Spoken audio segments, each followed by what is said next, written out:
Break के बाद आप सभी का स्वागत है सी न्यूज़ भारत में। नमस्कार, मैं हूं रत्ना। वक्त हो गया उत्तर प्रदेश बुलेटिन का। बात होगी फर्रुखाबाद की, जहां मेला श्री राम नगरिया के उद्घाटन करने पहुंचे पर्यटन मंत्री जयवीर सिंह। साथ ही बात होगी ललितपुर की, जहां ललितपुर में यातायात क्षेत्र अधिकारी के नेतृत्व में इलायच चौराहे पर सघन चेकिंग अभियान चलाया गया। ऐसी तमाम खबरों पर विस्तार से चर्चा करेंगे। चित्रकूट में 10 जनवरी 2026 को पूर्व जिला जज एसपी वर्मा ने ठंड से बचाव के लिए साधु संतों और मंदिरों में कंबल वितरण किया। इस अवसर पर केशव प्रसाद यादव, सेवानिवृत्त मुख्य प्रशासनिक अधिकारी जगमोहन, अमित यादव, राम अवतार, डॉक्टर राजेंद्र प्रसाद इटखरी और दिलीप कुमार अवस्थी ने अक्षयवट, संतोषी माता मंदिर, सच्चा बाबा आश्रम और फक्कड़ बाबा आश्रम में जाकर कंबल वितरित किए और आशीर्वाद प्राप्त किया। चित्रकूट से सी न्यूज़ संवाददाता रोहित कुमार सिंह की रिपोर्ट। फर्रुखाबाद में उद्घाटन के बाद प्रदेश के पर्यटन मंत्री ने कहा कि गंगा के बहाव से ही हमारी पहचान है और इस साल मेला रामनगरिया पूरी तरह सरकारी स्तर पर आयोजित होगा। मेला जिला प्रशासन की निगरानी में भव्य रूप से संपन्न होगा, जिसमें सांस्कृतिक कार्यक्रम भी शामिल होंगे। पर्यटन विभाग ने 30 लाख रुपए का अनुदान प्रदान किया है और जिलाधिकारी को मेले का अध्यक्ष नियुक्त किया गया। मंत्री ने व्यवस्थाओं में किसी भी गड़बड़ी से बचने के लिए जिलाधिकारी और मेला प्रभारी को निर्देश दिए हैं। गंगा जी का तट, गंगा का बहाव तो हम लोगों की संस्कृति की पहचान, परंपराओं की पहचान, भारतीय सनातन संस्कृति की अविरल धारा, जिसने भारत सहित पूरी दुनिया को हिंदुत्व का, सनातन का संदेश दे करके पूरी दुनिया में विश्व कल्याण की बात की हो। ऐसा सनातन जिसने सर्वे भवन्तु सुखदा सर्वे सन्तु निरामया का संदेश देने का काम किया हो, जिसने अन्य धर्मों, ऐसे धर्म हैं जिन्होंने सिर्फ अपने तक सीमित करने का काम किया है, क्योंकि हम लोगों ने मानव मात्र के कल्याण की बात नहीं की, हमने सर्वे भवन्तु सुखदा के साथ साथ विश्व कल्याण की बात की है। ऐसी पावन धरती पे आज हम लोग खड़े हैं और ये पवित्र राम नगरिया मेले का आयोजन का समय है, जहाँ भव्यता, दिव्यता, अलौकिकता के साथ इस आयोजन को इस बार मनाने का काम फर्रुखाबाद की इस पवित्र धरती पर हो रहा है। इसके लिए जनपद वासियों को बहुत बहुत बधाई, हमारे माननीय जनप्रतिनिधियों को बधाई, जिला प्रशासन को बधाइयाँ और शुभकामनाएं। सर, आज आपने विकास प्रदर्शनी का उद्घाटन किया है, इसमें पूरे समय तक अनवरत स्टॉल खुलेंगे? निश्चित रूप से ये 1 महीने का जो कार्यक्रम है इस मेले का। फर्रुखाबाद से सी न्यूज़ संवाददाता आदेश की रिपोर्ट। रामनगर ब्लॉक के प्राथमिक विद्यालय सिरौली में भुवाल सिंह फाउंडेशन द्वारा निःशुल्क अध्ययन सामग्री वितरण कार्यक्रम आयोजित किया गया, जिसमें सैकड़ों जरूरतमंद बच्चों को कॉपी, किताब, पेन, पेंसिल और अन्य शैक्षिक सामग्री प्रदान की गई, जिससे बच्चों के चेहरे खुशी से खिल उठे।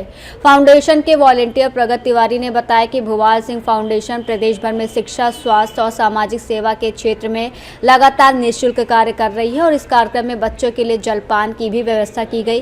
कार्यक्रम में फाउंडेशन की ओर से दीपा, अमित सिंह, विनोद यादव, राजन तिवारी, संतोष तिवारी, अंकित तिवारी सहित कई वॉलेंटियर और विद्यालय की ओर से प्रधान अध्यापक ओम प्रकाश गौतम, अध्यापक प्रेम शंकर तिवारी और ग्राम प्रधान चंदू प्रजापति सहित अन्य गणमान्य लोग मौजूद रहे।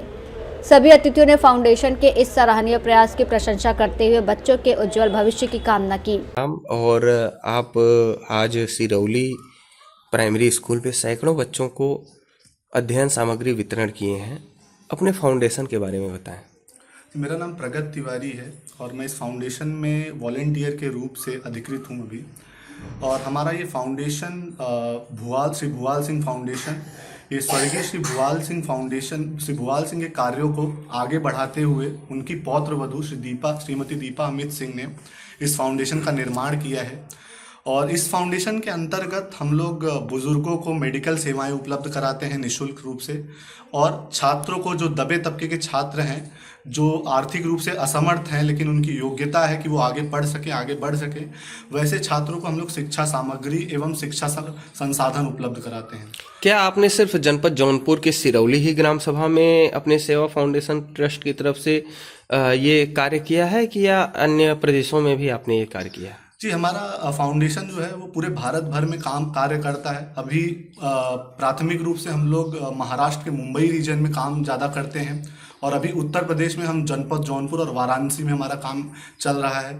अच्छी जौनपुर से सी न्यूज़ संवाददाता सोनू गुप्ता की रिपोर्ट।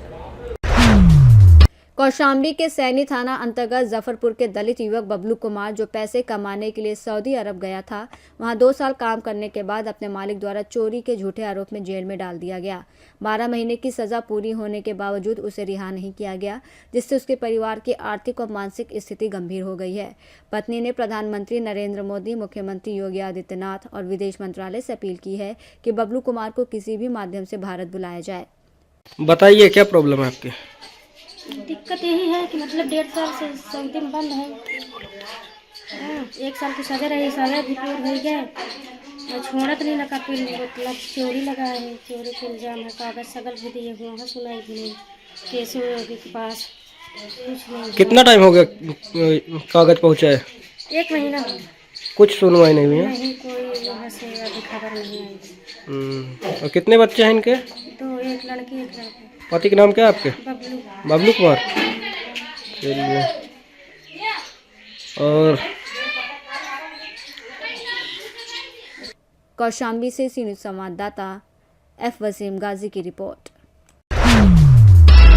ललितपुर में यातायात क्षेत्राधिकारी के नेतृत्व में इलाइट चौराहे पर सघन चेकिंग अभियान चलाया गया, जिसमें एक यात्री बस को वैध फिटनेस प्रमाण पत्र न होने के कारण सीज कर दिया गया और एक ट्रैक्टर चालक के खिलाफ बिना ड्राइविंग लाइसेंस और अधूरा दस्तावेज होने पर कानूनी कार्रवाई की गई। यातायात प्रभारी आलोक तिवारी ने जिले में लगातार ऐसे अभियान चलाने और वाहन चालकों से नियमों का पालन करने की अपील की ताकि सड़क सुरक्षा सुनिश्चित की जा सके। ललितपुर से सी न्यूज़ संवाददाता विकास सोनी की रिपोर्ट। ललितपुर में अपना दल एस महिला मंच की राष्ट्रीय अध्यक्ष और ललितपुर विधानसभा प्रभारी दीपमाला कुशवाहा ने संगठन की समीक्षा बैठक आयोजित की, जिसमें आगामी विधानसभा और जिला पंचायत चुनाव को लेकर जीत सुनिश्चित करने की रणनीति तैयार की गई। बैठक में उन्होंने बूथ स्तर तक कार्यकर्ताओं को सक्रिय करने, महिलाओं और युवाओं की भागीदारी बढ़ाने, जन कल्याणकारी नीतियों को जनता तक पहुँचाने और क्षेत्रीय समस्याओं को प्राथमिकता के आधार पर उठाने पर जोर दिया। दीपमाला ने सभी कार्यकर्ताओं से आपसी समन्वय के साथ काम करने और संगठन विस्तार और जनसंपर्क अभियान तेज करने का आह्वान किया। बैठक में जिलाध्यक्ष मनोहर पटेल, जिला महासचिव सोहनलाल निरंजन, महिला मंच की जिलाध्यक्ष विद्या श्रीवास्तव, महरौनी विधानसभा प्रभारी धर्मपाल निरंजन सहित कई पदाधिकारी और कार्यकर्ता मौजूद रहे, जिन्होंने संगठन को मजबूत बनाने और आगामी चुनावों में सफलता सुनिश्चित करने का संकल्प लिया। पुरागमन है, क्या है उद्देश्य और क्या मीटिंग आपके द्वारा की गई? हर माह की तरह 10 तारीख को हमारी पार्टी की विधानसभा जो है मीटिंग होती है, हर जनपद में होती है, हर विधानसभा में होती है। तो उसी के तारतम्य में हम लोग जो है आज यहाँ पे सर्किट हाउस में आए हैं। हमारी पार्टी में काफ़ी कार्यकर्ता आज जो है हमारी संख्या में जुड़ने के लिए भी आए हुए हैं, ललितपुर विधानसभा के भी और महरौनी विधानसभा के भी। और उन लोगों के बीच में हम लोगों का प्रयास है कि आने वाले समय जिला पंचायत का चुनाव का है, तो उसको लेकर के हम लोग बहुत तरीके से यहाँ पे बात कर रहे हैं कि कौन हमारा कार्यकर्ता कैंडिडेट जो है बनना चाहता है पार्टी में जिला पंचायत का, तो उनके नाम वगैरह लेना है और पार्टी को बूथ पे कैसे हम लोग लेके जाएं, क्योंकि पार्टी की रीढ़ बूथ होती है, बूथ ही पार्टी को मजबूत करता है। तो हम लोगों के विधानसभा के अध्यक्ष और यहाँ पे जोन के अध्यक्ष सब इकट्ठे हुए हैं कि पार्टी की रणनीति बूथ पे कैसे कामयाब हो, उस रणनीति को बनाने के लिए हम लोग यहाँ पे सारी मीटिंग ले रहे हैं। मेरे साथ पार्टी के महरौनी विधानसभा के अध्यक्ष प्रभारी भी हैं, धर्मपाल जी हैं, झांसी से संजय जी आए हुए, हमारी महिला जिला अध्यक्ष, हमारे जिला अध्यक्ष मनोहर जी, सब लोग पार्टी के सभी कार्यकर्ता हमारे जो है बहुत युद्ध स्तर पे लग गए। हम लोग को निर्देश मिला हुआ है कि हम लोग पूरे 2026 को एक मिशन के रूप में लें और 2026 में इस तरीके से तैयारी करें कि 2027 में हम कोई विशेष परिणाम लेकर के आए, जिससे हमारी बहन अनुप्रिया पटेल हमारी पार्टी के बिना कोई भी सरकार ना बन पाए। चैनल के माध्यम से दोनों विधानसभाओं के लिए क्या संदेश है, क्या कहना चाहेंगे? बिल्कुल, हम लोग की कोशिश है कि दोनों विधानसभाओं में से कोई सीट हम लोग गठबंधन में लेके आ पाएँ और उसके लिए ज़रूरी है कि हमारा संगठन मजबूती से बूथ पे दिखाई दे, बूथ तक दिखाई दे। तो हम लोग उसी का प्रयास कर रहे हैं कि इस बार हम लोग 2027 में एक सीट लाने में कामयाब हो और ललितपुर ज़िले में हम लोग जिसको अंतिम जिला बोला जाता था उसको पहले ज़िले के रूप में उत्तर प्रदेश में लेके आए और यहाँ पे विकास वो हो जो नहीं हो पा रहा है, जो समस्याएं हैं लोगों की, लोग पीड़ित हैं, लोग सरकार में होने के बावजूद उस मुख्य धारा तक नहीं जुड़ पाए, उन्हें मुख्य धारा तक लेके आना हमारी जिम्मेदारी बनती है। पंचायत चुनाव में क्या भारतीय जनता पार्टी के साथ प्रत्याशी उतारेंगे कि आपके पार्टी? हमारी पार्टी का भी निर्देश यही है कि हम लोगों को सिंगल फॉर्म में काम करना है और फिर लास्ट में हमारी पार्टी का जो राष्ट्रीय नेतृत्व का जो। ललितपुर से सी न्यूज़ संवाददाता विकास की रिपोर्ट। रायबरेली में एक दिवसीय दौरे पर आए प्रदेश सरकार के कैबिनेट मंत्री और जनपद प्रभारी मंत्री राकेश तचान का जिलाधिकारी हर्षिता माथुर और पुलिस अधीक्षक डॉक्टर यशवीर सिंह ने पुष्पगुच्छ देकर स्वागत किया। दौरे के दौरान उन्होंने मुख्यमंत्री विश्वकर्मा श्रम सम्मान योजना के तहत प्रशिक्षण प्राप्त 10 लाभार्थियों को सिलाई मशीन वितरित की। जिला पंचायत सभागार में आयोजित प्रेस वार्ता में मंत्री ने विकसित भारत जी राम जी योजना की खूबियों का विवरण देते हुए बताया कि योजना में 125 दिन कैंप की गारंटी, बायोमेट्रिक हाजिरी, साप्ताहिक सूचना प्रकटीकरण और आईटी टूल से निगरानी जैसी पारदर्शी व्यवस्थाएं शामिल हैं, जो 2047 तक भारत को विकसित बनाने में महत्वपूर्ण भूमिका निभाएंगी। देखिए, आज जो मनरेगा कानून चल रहा था उसको अभी आज अधिनियम जो लोकसभा में अभी पूर्व में जो लोकसभा में बदलाव किया गया है, विकसित भारत गारंटी फॉर रोजगार एवं आजीविका मिशन जी राम जी योजना लाई गई है। लंबे समय से मनरेगा चल रही थी। मनरेगा में तमाम तरीके की जो खामियां थी उनको दूर करके इस नए अधिनियम को ये सरकार लाई है और इसमें मुख्य तौर पर हम कह सकते हैं कि चूंकि रोजगार की गारंटी वाला जो कानून था कि हमें पूरे देश में उन परिवारों को 100 दिन की रोजगार की गारंटी देने का कानून मनरेगा के तहत मिलता था। अब इस कानून में 125 दिन की गारंटी दी गई है कि 125 दिन उसको काम भी मिलेगा और किसानों के जो खेती का समय रहता है 2 महीने 60 दिन, वो केवल इसमें काटे गए ताकि उनको किसानों के द्वारा जो काम मिल सके उस पर भी वो 60 दिन कम से कम वो काम मिल जाएगा और 125 दिन की गारंटी दी गई। भुगतान